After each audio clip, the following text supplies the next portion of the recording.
Hello everyone, today I'm going to show you how to manage your OnlyFans fan list. So just tap on my Safari browser and log into my account.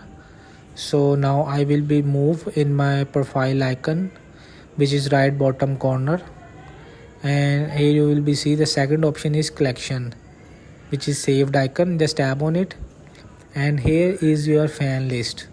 You will be see I will just save my one fan which is named by, so you can also set it with the name, people, custom, ascending and descending, so you can manage it